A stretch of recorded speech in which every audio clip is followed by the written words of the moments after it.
स्वागत है।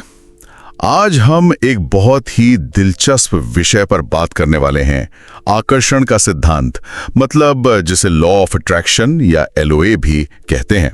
आकर्षण का सिद्धांत, बाइबल और विज्ञान, जिसके कुछ हिस्सों पर हम आज थोड़ी गहराई से चर्चा करेंगे। तो कोशिश ये रहेगी कि समझें कि ये सिद्धांत आखिर है क्या, कैसे काम करता है या शायद नहीं करता, और हाँ, बाइबल इस बारे में क्या कहती है। आइडिया तो बड़ा सिंपल सा लगता है ना, कि हम जो सोचते हैं वही अपनी तरफ खींचते हैं। पॉजिटिव सोचो तो पॉजिटिव होगा। चलिए इस गुत्थी को थोड़ा सुलझाते हैं। हाँ, ये विचार सुनने में तो बहुत आकर्षक है, इसमें कोई शक नहीं, पर इसकी जो हकीकत है वो थोड़ी परतदार है, कह सकते हैं। देखिए, सकारात्मक सोचने के फायदे तो हैं, बिल्कुल है। इससे एक ऊर्जा मिलती है, आत्मविश्वास भी बढ़ता है, और हाँ, लोग शायद मौक़ों को बेहतर पहचान पाते हैं, मेहनत के लिए भी मोटिवेशन मिलता है, एक तरह से सेल्फ हेल्प जैसा है। लेकिन यहीं एक बात समझनी ज़रूरी है, ये मान लेना कि सिर्फ सोचने से या बस इच्छा करने से, बिना कोई ख़ास मेहनत किए चीज़ें मिल जाएंगी, ये सोच थोड़ी, कह सकते हैं, भ्रामक हो सकती है। मतलब ये कोई जादुई छड़ी तो है नहीं। हाँ, ये बात तो है, मतलब सिर्फ सोचना काफी नहीं। अच्छा, तो यहाँ मामला और दिलचस्प हो जाता है। बाइबल का क्या नजरिया इस पर?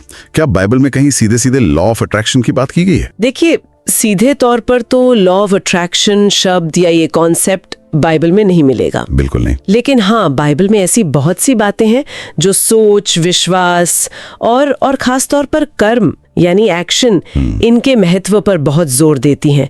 और यही कुछ समानताएं दिखती हैं LOA से, पर साथ ही कुछ बहुत महत्वपूर्ण अंतर भी हैं। जैसे एक आयत है नीति वचन 23:7 में, वो कहती है, जैसा वह अपने मन में विचार करता है वैसा ही वह है। अब ये सोच की शक्ति को तो दिखाता है, इसमें कोई दो राय नहीं, पर इसका संदर्भ अक्सर इंसान के चरित्र से, उसकी आंतरिक अवस्था से ज्यादा जुड़ा होता है, सिर्फ बाहरी चीजों को पाने से नहीं। ये दिलचस्प नुक्ता है कि सोच का असर हमारे बनने पर ज्यादा है, ना कि सिर्फ पाने पर। अच्छा। और वो जो मरकुस 11:24 में है कि विश्वास से प्रार्थना करो तो मिलेगा, वो तो काफी कुछ LOA जैसा लगता है ना, विश्वास वाली बात। बाइबल के संदर्भ में ये विश्वास ईश्वर पर होता है प्रार्थना के माध्यम से, जबकि LOA में विश्वास अक्सर यूनिवर्स की शक्ति पर या फिर अपनी ही मानसिक शक्ति पर टिका होता है। तो ये एक बुनियादी फर्क है। विश्वास का केंद्र कौन है, ईश्वर या आप खुद या यूनिवर्स? और फिर गलातियों 6:7 को देखिए, साफ लिखा है, मनुष्य जो कुछ बोता है वही काटेगा। ये तो कर्म का सिद्धांत है, बिल्कुल सीधा और स्पष्ट। बाइबल बार बार कर्म पर, मतलब सही एक्शन पर, कोशिशों पर जोर देती है।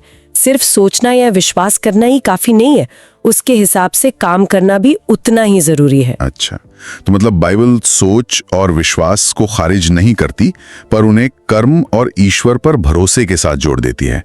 ऐसा लग रहा है कि बाइबल एक तरह के संतुलन की बात कर रही है। सोच, विश्वास, कर्म सब जरूरी हैं, और वो भी ईश्वर को केंद्र में रखकर। बिल्कुल सही समझा आपने। बाइबल का नजरिया बहुत बैलेंस्ड और समग्र है। सकारात्मक सोच रखना अच्छा है, विश्वास रखना बेहद जरूरी है, लेकिन सही कर्म और ईश्वर पर निर्भरता के बिना ये सब अधूरे हैं।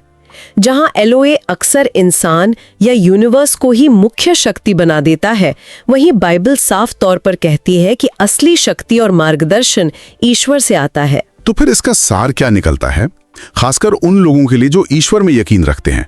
वो इस सिद्धांत को कैसे देखें? क्या उनके लिए इसमें कुछ है? हाँ, जरूर है। देखिए, आकर्षण के सिद्धांत से हम सकारात्मक सोच और मानसिक अनुशासन का महत्व सीख सकते हैं। अपने विचारों पर ध्यान देना, उन्हें सही दिशा देना, ये हमेशा फायदेमंद है। लेकिन बाइबल के नजरिए से देखें तो इसे ईश्वर पर विश्वास और सही कर्म का विकल्प नहीं मानना चाहिए। ये उसका सप्लीमेंट हो सकता है, रिप्लेसमेंट नहीं।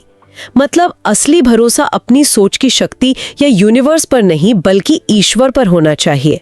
और मेहनत और नेक नियति से किया गया काम, वो हमेशा हमेशा महत्वपूर्ण रहेगा। वाकई ये सोचने वाली बात है, काफी गहरा है ये।